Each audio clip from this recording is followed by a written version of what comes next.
जय हिंद। आज की इस क्लास में हम लोग क्लास 10th की फिजिक्स पढ़ रहे हैं और उसमें हम लोग इलेक्ट्रिसिटी यानी विद्युत के बारे में पढ़ने वाले हैं। तो चलिए स्टार्ट करते हैं कि विद्युत क्या होता है। विद्युत समझने से पहले हम लोगों को आवेश यानी चार्ज के बारे में समझना होगा। उसके बाद हम लोग सीखेंगे कि चार्ज कितने प्रकार के होते हैं, कोई वस्तु कैसे चार्ज किया जाता है, और उसके बाद सीखेंगे कि जब आवेश को एक स्थान से दूसरे स्थान तक प्रवाहित करते हैं तो वो विद्युत धारा बन जाती है, और विद्युत धारा आवेश को एक स्थान से दूसरे स्थान तक ले जाने के लिए उसमें वोल्टेज की जरूरत पड़ती है। तो विभव क्या होता है, विभवांतर क्या होता है, और प्रतिरोध क्या होता है, और विशिष्ट प्रतिरोध क्या होता है, इन सब की जानकारी इस वीडियो में आपको पूरा मिलेगा। आज ही हम लोग पूरे विद्युत को समझ जाएंगे एक ही वीडियो में, और इसके बाद हम लोग समझेंगे कि प्रतिरोधों को कैसे कॉम्बिनेशन किया जाता है यानी जोड़ा जाता है प्रतिरोधों को, श्रेणी क्रम, समांतर क्रम। चले बने रहिएगा, अंत तक पक्का ही समझ में आएगा। नहीं समझ में आएगा तो कमेंट बॉक्स आपके लिए है, जो भी कुछ लिखना होगा कमेंट बॉक्स में लिखिएगा। चलिए हम लोग स्टार्ट करते हैं कि विद्युत क्या होता है। विद्युत समझने से पहले हम लोग समझते हैं कि आवेश क्या होता है यानी चार्ज। ठीक है, आवेश क्या होता है कि आवेश किसी वस्तु का वह गुण होता है, आवेश किसी पदार्थ का वह गुण होता है जिससे किसी वस्तु को वो अपनी तरफ खींच ले या उसको रिफिल कर दे यानी प्रतिकर्षित कर दे। समझ में आ गया? तो चलिए समझते हैं। जैसे दो वस्तुएं हैं, ठीक है, इसमें से इसको समझ लेते हैं, ये पहली वस्तु है और ये दूसरी वस्तु यानी बी है। तो दुनिया में जितनी भी वस्तुएं होती है, जो भी पदार्थ होता है, वो सब परमाणुओं से मिलकर बना होता है, जिसमें परमाणुओं से मिलकर क्या होता है, वो सब बना होता है। अब परमाणु किससे मिलकर बना होता है? परमाणु इलेक्ट्रॉन, प्रोटॉन, न्यूट्रॉनों से मिलकर बना होता है। देखिए यहां समझते हैं, ये एक परमाणु का स्ट्रक्चर बनाने जा रहे हैं। ये होता है नाभिक, और इसके चारों तरफ कक्षाएं होते हैं जिसमें इलेक्ट्रॉन चक्कर लगाते हैं। जो न्यूक्लियस होता है नाभिक, इसमें प्रोटॉन और न्यूट्रॉन होते हैं, प्रोटॉन और न्यूट्रॉन होते हैं। लेकिन जो इलेक्ट्रॉन होता है इसकी कक्षाओं में चक्कर लगाते हैं। क्या लगाते हैं भैया? चक्कर लगाते हैं। इलेक्ट्रॉन इसकी कक्षाओं में क्या लगाते हैं? चक्कर लगाते हैं। समझ में आ गया? ठीक है, तो जितना परमाणु में जितने प्रोटॉन होते हैं उतना ही इलेक्ट्रॉन भी होते हैं। यानी एक नॉर्मल परमाणु की बात करें तो प्रोटॉन और इलेक्ट्रॉन की संख्या क्या होती है? बराबर होती है। हमेशा सभी परमाणु में प्रोटॉन और इलेक्ट्रॉनों की संख्या लगभग क्या होती है? बराबर होती है। तो जितना आवेश प्रोटॉन पर होता है उतना ही आवेश, विपरीत आवेश इलेक्ट्रॉन पर भी होता है। तो ये दोनों एक मिलकर एक दूसरे के प्रभाव को निरस्त कर देते हैं। और जो न्यूट्रॉन होता है इस पर कोई चार्ज नहीं होता है, न्यूट्रॉन पर कोई चार्ज नहीं होता है। समझा गया? तो न्यूट्रॉन पर कोई चार्ज नहीं है, तो चार्ज एक प्रोटॉन पर है और एक चार्ज इलेक्ट्रॉन पर है। तो जो चार्ज प्रोटॉन पर होगा उसके विपरीत वाला इलेक्ट्रॉन पर होगा। यानी अब एक कहें तो इस पर प्लस चार्ज होता है और इस पर माइनस चार्ज होता है। लेकिन इस सब प्लस माइनस आगे समझेंगे हम लोग। अभी तक समझ लीजिए कि प्रोटॉन पर प्लस चार्ज होता है और इलेक्ट्रॉन पर कौन सा चार्ज होता है? माइनस चार्ज होता है। और ये दोनों प्लस माइनस मिलकर एक दूसरे के प्रभाव को क्या कर देते हैं? खत्म कर देते हैं। यानी जितना चार्ज प्रोटॉन पर होता है उतना ही चार्ज इलेक्ट्रॉन पर होता है। इलेक्ट्रॉन पर चार्ज की बात करें तो -1.6 × 10⁻⁻19 कूलाम होता है। यानी -1.6 × 10⁻⁻19 कूलाम होता है। अभी इन सभी बातों पर विशेष ध्यान नहीं दीजिएगा, हम क्या बोल रहे हैं, कूलाम बोल रहे हैं, क्या बोल रहे हैं। प्रोटॉन पर कितना चार्ज होता है? इतना ही चार्ज होता है, लेकिन प्लस में होता है। ठीक है, तो ये एगो प्लस में होता है, एगो माइनस में होता है। तो ये दोनों एक दूसरे के प्रभाव को खत्म कर देते हैं। मतलब सभी परमाणु उदासीन होते हैं, और इन परमाणुओं से बनने वाली जो भी वस्तुएं होगी, वस्तु भी उदासीन होगी, काहे कि परमाणु उदासीन है। तो नॉर्मली सभी वस्तुओं पर कोई चार्ज नहीं होता है। समझ आ गया? किसी वस्तु पर चार्ज कैसे लाया जाता है इनके बारे में हम लोग समझते हैं। चलिए,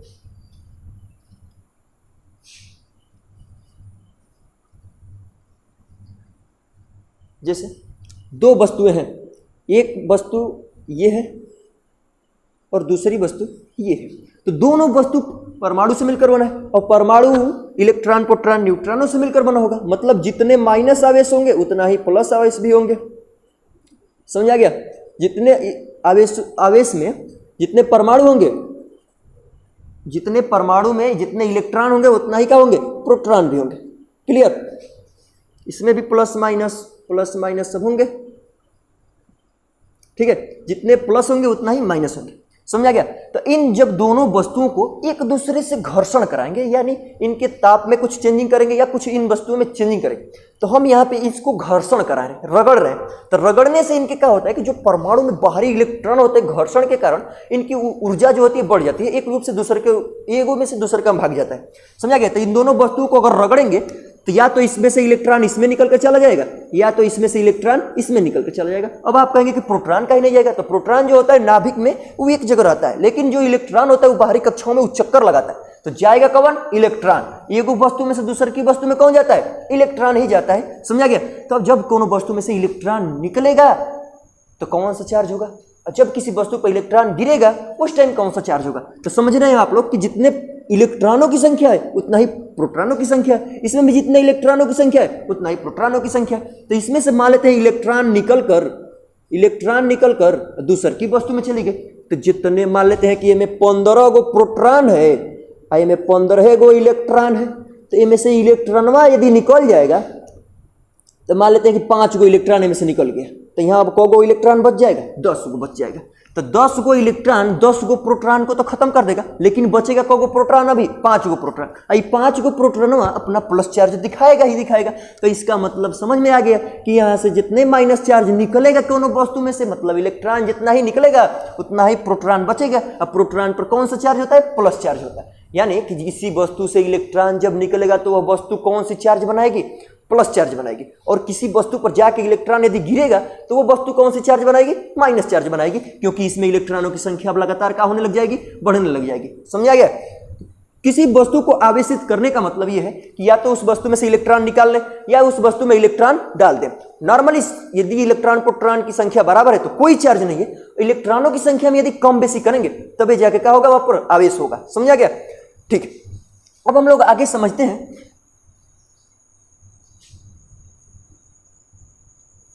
आवेश के बारे में। अब समझते हैं हम लोग। तो आवेश किसी भी वस्तु का वह गुण होता है जिसके कारण वह किसी दूसरी वस्तु पर या दूसरे कण पर विद्युत या चुंबकीय प्रभाव का अनुभव करा सके, उसे क्या कहते हैं? आवेश कहते हैं। आवेश का मात्रक जो होता है भैया वो कूलाम होता है। आवेश का मात्रक क्या होता है? कूलाम होता है। समझाया? ठीक है।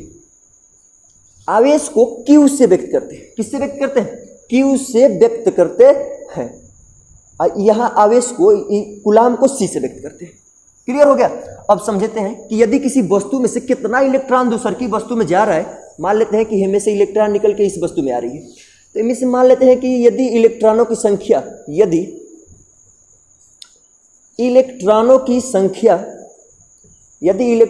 संख्या को n से व्यक्त करें और एगो इलेक्ट्रॉन पर आवेश की बात करें तो इसको E से व्यक्त करें।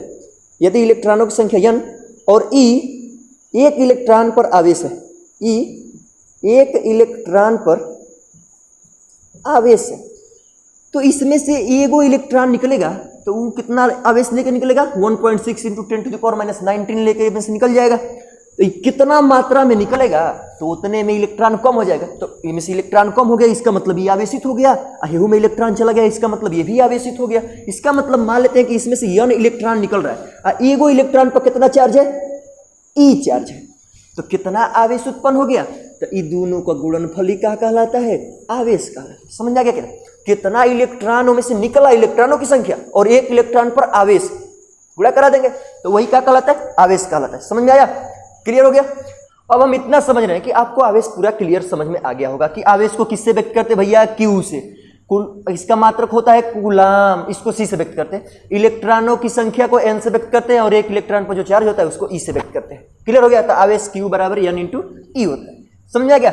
चलिए अब हम लोग समझते हैं कि विद्युत धारा क्या होती है। विद्युत धारा का होता है कि आवेश को एक स्थान से दूसरे स्थान तक पहुंचाना। आवेश को किसी परिपथ में एक स्थान से दूसरे स्थान तक पहुंचा देंगे तो वही क्या कहलाता है? धारा कहलाता है। आप लोग नोट्स खोले हैं, नोट्स खोल लीजिए, नोट्स बनाते रहिए एकदम मस्ती में। इंस्टा फेसबुक के चक्कर में एकदम नहीं पड़िए, वो सब छोड़ दीजिए कि इंस्टा फेसबुक का होता है जब तक पेपर ना हो जाए। समझा गया? चलिए स्टार्ट करते फिर से। विद्युत धारा क्या होता है? विद्युत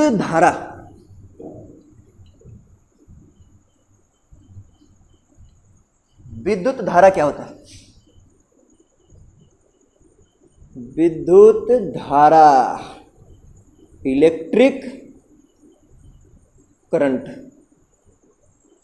इलेक्ट्रिक करंट किसे कहते हैं? विद्युत धारा किसे कहते हैं? सुनिए, आवेश तो समझ ही गए होंगे कि आवेश क्या होता है। आवेश को क्यू से व्यक्त करते हैं और ये इसमें इलेक्ट्रॉनों की संख्या और एक इलेक्ट्रॉन का गुणनफल क्या कहलाता है?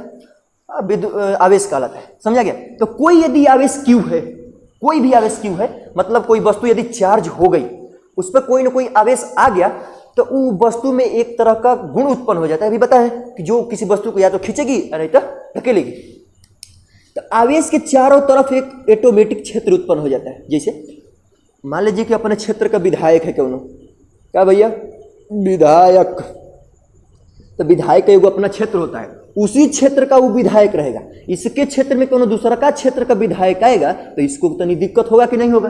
होगा। काहे कि हमारे विधानसभा में क्या करने आया, यही लिए आवेशों का एगो अपना अपना क्षेत्र होता है। इसके क्षेत्र में यदि कोई आवेशित कण या कोई भी कण आता है तो ये अपने आवेश का प्रभाव दिखा देता है उस पर। जैसे ही विधायक जी दूसर का विधायक को पावर याद दिला देंगे कि हमारे विधानसभा में आएंगे तो हम आपको पावर याद धरा देंगे। उसी तरह से ये आवेश जो है दूसर कण आएगा तो इहो कर पर प्रभाव दिखा देगा कि बबुआ हमारा क्षेत्र में नहीं आइए, हम क्षेत्र में आएंगे तो हम अपना प्रभाव दिखाएंगे।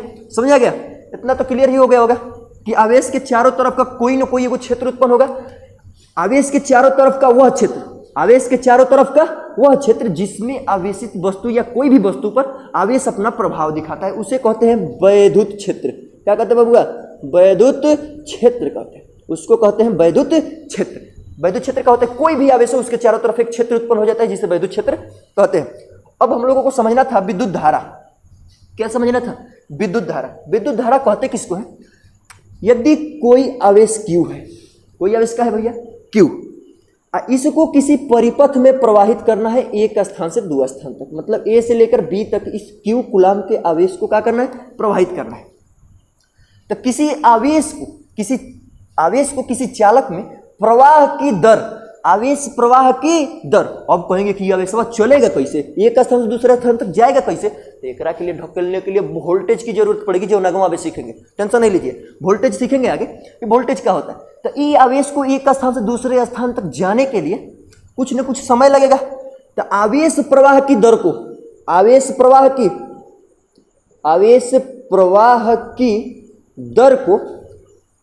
की दर को विद्युत धारा कहते हैं। यदि Q कूलाम के आवेश को प्रवाहित करने में यदि T समय लगा तो आवेश प्रवाह की दर को विद्युत धारा कहते हैं। अब विद्युत धारा को I से व्यक्त करते हैं। विद्युत धारा को किससे व्यक्त करते हैं? I से। समझा क्या?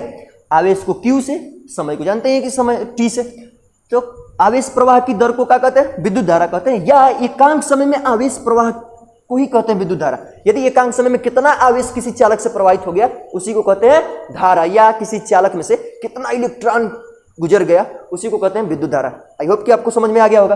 विद्युत धारा का मात्रक की बात करें, मात्रक, विद्युत धारा का मात्रक निकालेंगे यहां से, तो आवेश का मात्रक क्या होता है? कूलाम। क्या होता है भैया? कूलाम। समय का मात्रक क्या होता है? सेकेंड। आई कूलाम प्रति सेकेंड को कहते हैं एम्पियर। क्या कहते हैं? एम्पियर। कूलाम प्रति सेकंड भी विद्युत धारा का मात्रक होता है। अब विद्युत धारा का मात्रक एम्पियर भी होता है। तो किसी परिपथ से इलेक्ट्रॉन या आवेश कितना समय तक प्रवाहित हो रहा है वही विद्युत कहलाता है, विद्युत धारा कहलाता है। समझ आ गया? विद्युत धारा की बात करते हैं एक अदिश राशि है, क्योंकि इसमें डायरेक्शन फिक्स नहीं है कि किस दिशा में जाएगा। क्लियर? अब समझिए कि कोई यदि चालक पदार्थ होगा तो एहू में इलेक्ट्रॉन होगा और प्रोटॉन होगा। होगा कि नहीं होगा? न्यूट्रॉन पर तो कोनो चार्ज नहीं है तो ओकर कोनो मतलब नहीं। इलेक्ट्रॉन होगा, एगो प्रोटॉन होगा।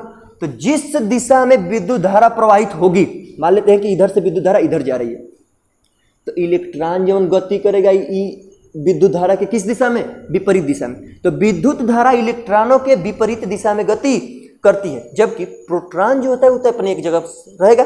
तो कह सकते हैं कि प्रोटॉनों की दिशा में विद्युत धारा गति करती है, लेकिन इलेक्ट्रॉनों के विपरीत दिशा में विद्युत धारा गति करती है। समझ में आ गया? चलिए अब आगे हम लोग समझते हैं कि विद्युत धारा को किस चीज या किस यंत्र द्वारा मापते हैं। तो विद्युत धारा को मापने के लिए हम लोग अमीटर का प्रयोग करते हैं। किसका प्रयोग करते हैं? अमीटर। जैसे ये एक परिपथ है, क्या भैया? परिपथ। एम लगा देंगे एगो सेल या बैटरी जो विद्युत धारा देगी। तो मान लेते हैं कि इधर से विद्युत निकल रही है आई एम्पियर की विद्युत धारा क्या हो रही है? निकल रही है। तो हमको पता नहीं कि हमें कितना है आवेश, हमें कितना विद्युत धारा जा रही है। तो यहाँ पे एक श्रेणी क्रम में हम लोग अमीटर का प्रयोग करेंगे। किसका प्रयोग करेंगे? अमीटर, जो विद्युत धारा को बताएगा। इस अमीटर को किस क्रम में जोड़ा होता है? परिपथ में श्रेणी क्रम में। जो आगे सीखेंगे हम लोग की श्रेणी क्रम का होता है, समांतर क्रम का होता है। तो इसमें जो अमीटर होगा वो किस क्रम में जुड़ा होता है? श्रेणी क्रम में। इसका नाम होता है अमीटर। क्या नाम होता है? अमीटर। समझ आया? आप लोग समझे होंगे, अगर कोनो ट्यूबुल में या कोनो ट्रांसफार्मर में या कोई जो चीज होता है जन में विद्युत धारा नापा जाता है, तो उनमें एगो भी लिखा रहता है, एगो ए लिखा रहता है। तो जो ए वाला होता है वो अमीटर होता है, और भी वाला वोल्ट मीटर आगे सीखेंगे, अभी ऊपर दिमाग नहीं लगाने का। जहां ए लिखा है वो क्या नापता है बबुआ? अमीटर है, वो विद्युत धारा को नाप रहा है। किसको नाप रहा है? विद्युत धारा को। समझ आया कि हम विद्युत धारा को किससे मापते हैं? अमीटर से मापते हैं। क्लियर? बढ़िया। चलिए अब हम लोग आगे समझते हैं कि विभव का होता है। काहे कि बिना विभव को तो विद्युत धारा एक स्थान से दूसरे स्थान तक जाएगी ही नहीं। विभव मतलब विभवांतर, विभव विभवांतर दोनों एक ही चीज होता है। विभव समझते हैं। विभव, विभव किसे कहते हैं? विद्युत विभव। विद्युत विभव इलेक्ट्रिक पोटेंशियल का कहलाता है। सुनिए ध्यान से, विद्युत विभव का होता है कि यदि कोई आवेश है तो इसके चारों तरफ कोई ना कोई क्षेत्र उत्पन्न हो ही जाएगा। हो गया। अब इस आवेश के चारों तरफ जो क्षेत्र उत्पन्न हो गया, इस क्षेत्र में हमको पता नहीं है कितनों दूरी से एगो दूसरा आवेश को लाया जा रहा है। कोनो दूसरा आवेश को अनंत दूरी से, मैंने दूरी लिमिटेड नहीं है, पता नहीं है कि कितना दूरी से लाया जा रहा है। तो अनंत दूरी से किसी आवेश को विद्युत क्षेत्र में लाने में कुछ न कुछ तो कार्य करना ही पड़ेगा। काहे कि एकरा क्षेत्र है, एकरा क्षेत्र में लाएंगे तो एकरा से या तो आकर्षित करेगा, नहीं तो प्रतिकर्षित करेगा, अपने क्षेत्र का प्रभाव दिखाई करेगा इस पे। तो लाने में किया गया कार्य, मान लेते हैं कि इसको उठा के एकदम बल लगा के कार्य करके कुछ न कुछ करके ये धर लिया दिए, इसके क्षेत्र में लिया दिए। तो इस आवेश को अनंत दूरी से वैद्युत क्षेत्र में लाने में किया गया कार्य यदि W है, क्या भैया? W। तो इस आवेश को अनंत दूरी से लाने में किया गया कार्य का है W। तब क्या होता है कि W बटा में Q बराबर का हो जाता है वोल्टेज, मतलब विभव। विभव का होता है कि किसी आवेश को अनंत दूरी से वैद्युत क्षेत्र में लाने में किया गया कार्य ही वैद्युत विभव कहलाता है। वैद्युत विभव के लिए कहां से लाए हैं? अनंत दूरी से। कहां से?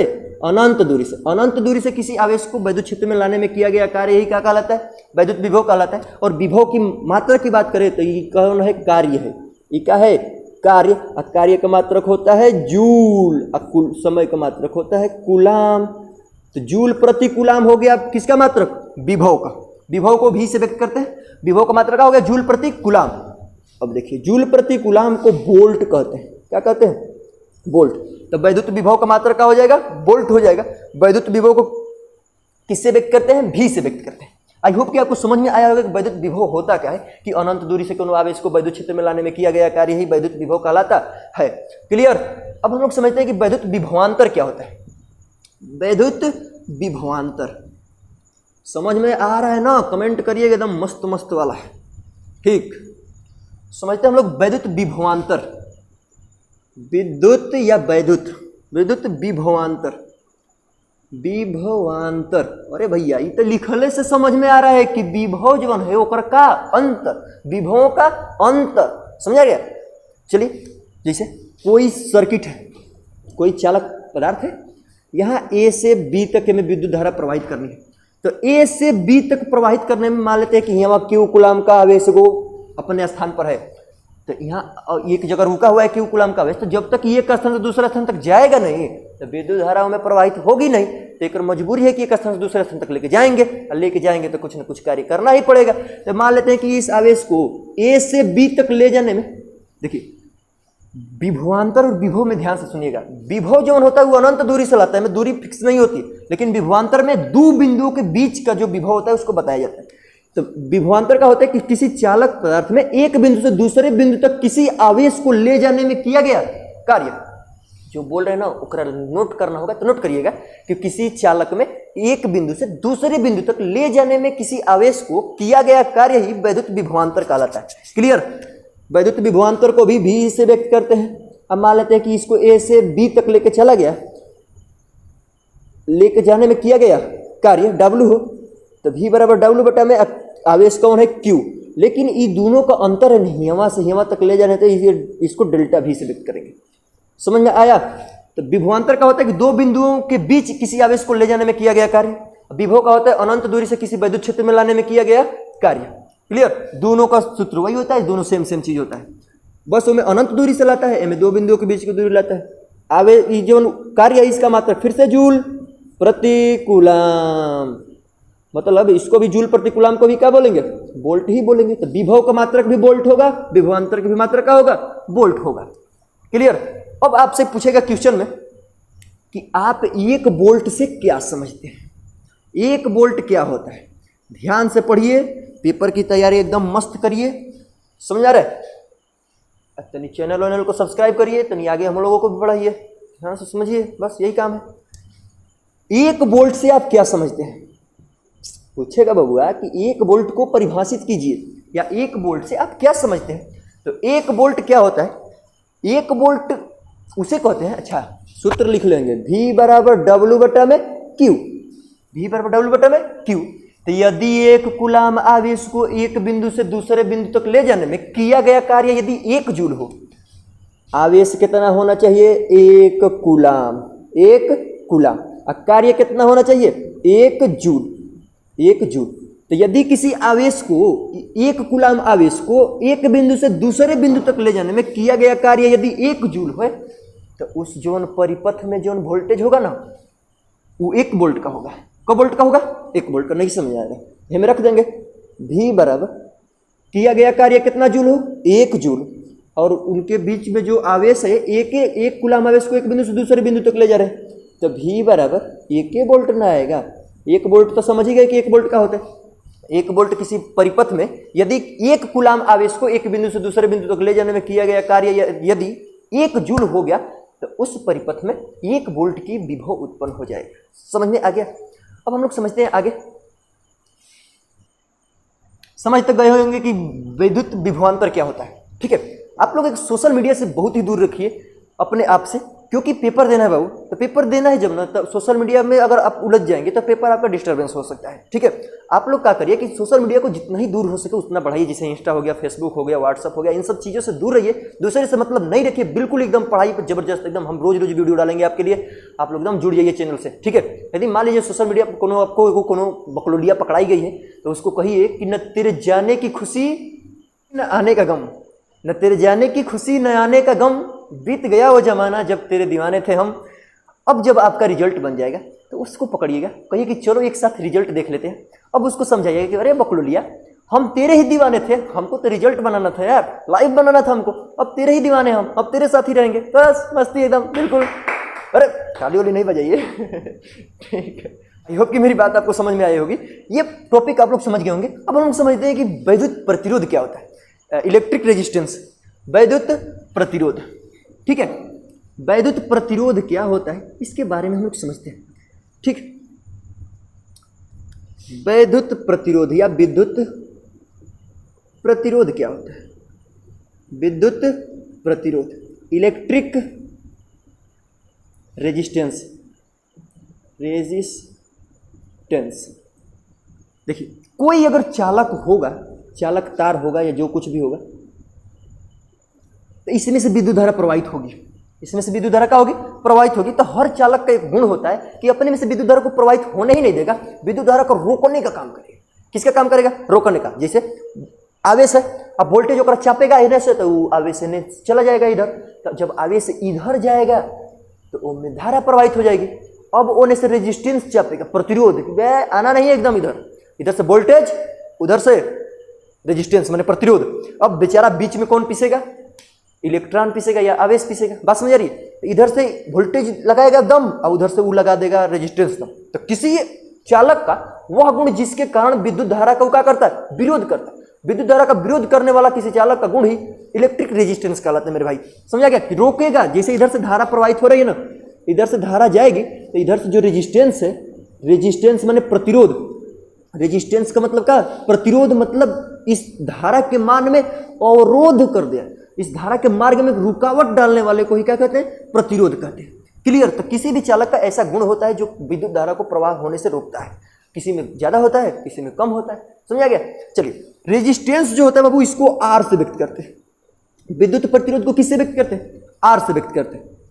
यदि मान लेते हैं इस चालक तार के सिरों के बीच का जो विभवांतर है, ए से बी तक के बीच का जो विभवांतर है वो भी है, और इसमें आई एम्पियर की धारा प्रवाहित है, तो आर बराबर भी बटा में आई, आर बराबर क्या होता है, भी बटा में आई होता है। समझा गया कि जो प्रतिरोध होता है विभवांतर और धारा का जो अनुपात होता है उसके बराबर होता है, समझा गया। प्रतिरोध का जो मात्रक होता है, यहां से इसका मात्रक की बात करें तो वोल्ट का मात्रक क्या होता है, और विभव का मात्रक वोल्ट होता है, वोल्ट। अब विद्युत धारा का मात्रक क्या होता है, एम्पियर, एम्पियर। तो वोल्ट प्रति एम्पियर, और इसको एक शॉर्ट भाषा में बोले तो विद्युत प्रतिरोध का मात्रक वोल्ट प्रति एम्पियर को ओम कहते हैं। क्या कहते हैं बाबू? ओम। ओम को इस तरह से व्यक्त करते हैं। किसका निशान है? ओम का। OHM, OHM, समझा गया? प्रतिरोध का मात्रक क्या होता है? ओम होता है। क्लियर हो गया इतना? किसी को डाउट नहीं ना है कि प्रतिरोध क्या होता है? कि किसी चालक का वह गुण जो विद्युत धारा के प्रवाह को रोकता है उसे क्या कहते हैं? विद्युत प्रतिरोध कहते हैं। इसका मात्रक क्या होता है? ओम होता है। इसको किससे व्यक्त करते हैं? आर से व्यक्त करते हैं। समझा गया? आगे समझते हैं हम लोग। आगे हम लोग यही समझते हैं कि एक ओम से आप क्या समझते हैं? एक ओम, जैसे प्रतिरोध का मात्रक ओम होता है, तो एक ओम कब उत्पन्न होगा? एक ओम से आप क्या समझते हैं? जैसे पूछ देगा कि एक ओम से आप क्या समझते हैं, जैसे पूछ रहा था एक वोल्ट से आप क्या समझते हैं, उसी तरह से एक ओम से आप क्या समझते हैं, एक एम्पियर से आप क्या समझते हैं, सब बात है ना। हाँ, तो एक ओम से आप क्या समझते हैं?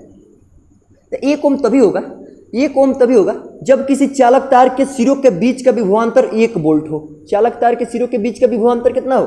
1 वोल्ट, और उसमें प्रवाहित होने वाली धारा 1 एम्पियर की हो। सिरों के बीच का विभवांतर 1 वोल्ट और प्रवाहित धारा 1 एम्पियर हो, तो उस जो चालक तार में धारा प्रवाहित हो रही है उसका जो प्रतिरोध होगा 1 ओम का होगा। किसका होगा? 1 ओम का। जैसे R बराबर, यहाँ V का मान रख देंगे 1 वोल्ट, धारा प्रवाहित है 1 एम्पियर, तब इस चालक तार का जो प्रतिरोध होगा कितना हो जाएगा? 1 ओम हो जाएगा।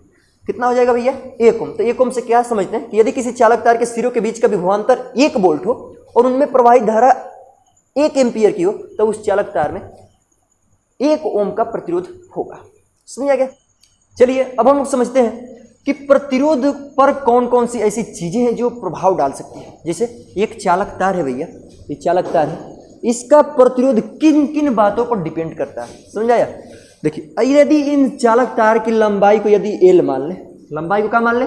L। ये चालक तार है तो इसका कुछ ना कुछ क्षेत्रफल होगा कि नहीं होगा? एरिया होगा कि नहीं? इसका एरिया कुछ ना कुछ हो ही भी करेगा।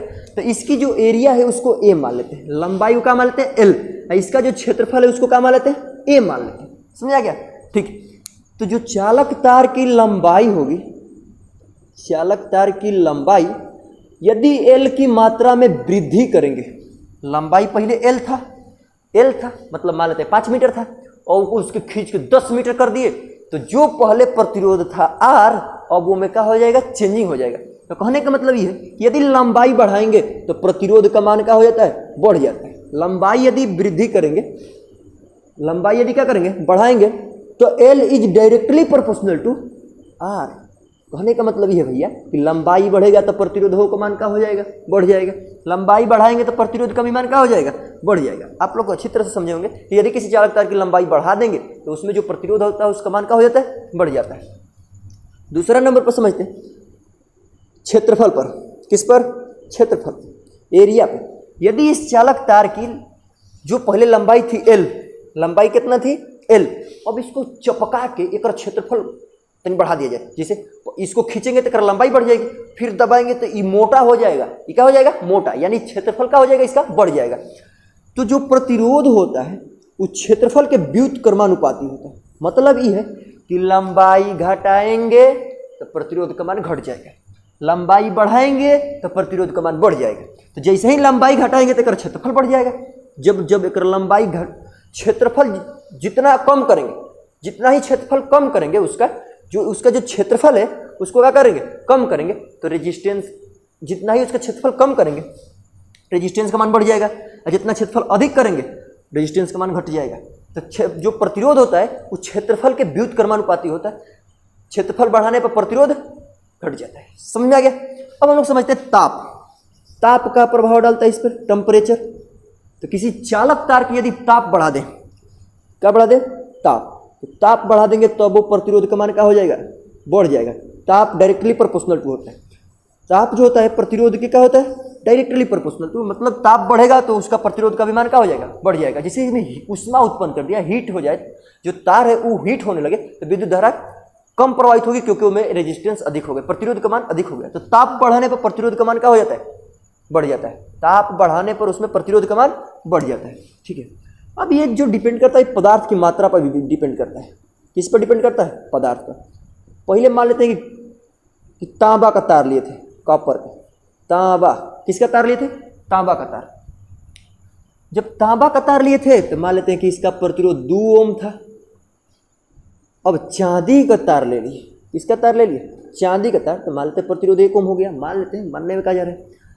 तो तांबा दूसरा पदार्थ है, चांदी दूसरा पदार्थ है, तो पदार्थ चेंज करने पर प्रतिरोध के मान क्या हो जाते हैं? बदल जाते हैं। भले ही सेम लंबाई के हो, भले ही सेम क्षेत्रफल के हो, लेकिन पदार्थ बदल देंगे तो उसका जो रेजिस्टेंस होता है वो बदल जाता है। समझा गया? कोई दिक्कत? इतना बात क्लियर हो गया होगा। अब हम लोग समझते हैं आगे। वीडियो काफ़ी लंबी हो गई है, तब तक के लिए यहीं छोड़ देते हैं इसको। जो आगे बचा हुआ पार्ट है इसी में पढ़ा देते हैं, लेकिन बहुत वीडियो लंबी भी हो जाएगी, मुश्किल हो जाएगा थोड़ा सा। समझा रहे ना? तो अगला वीडियो हम इसकी डिस्क्रिप्शन में दे देंगे, वो वाला वीडियो का लिंक, ठीक है? जाके देख लीजिएगा फटाक से। उसमें पढ़ाएंगे हम आप लोगों को ओम का नियम क्या होता है और प्रतिरोधों को कैसे कम्बिनेशन किया जाता है, कैसे जोड़ा घटाया जाता है। समझा गया? कैसे क्यों दूसरा का प्रतिरोध में कैसे जोड़ेंगे, कैसे दूसरा का प्रतिरोध में समांतर क्रम में जोड़ेंगे, श्रेणी क्रम में जोड़ेंगे, सब चीज़ अगले वाले वीडियो में बनेगा। वो काफ़ी छोटी सी वीडियो होगी, देखिएगा जरूर उसको। मिलेंगे नेक्स्ट वीडियो में, तब तक के लिए जय हिंद।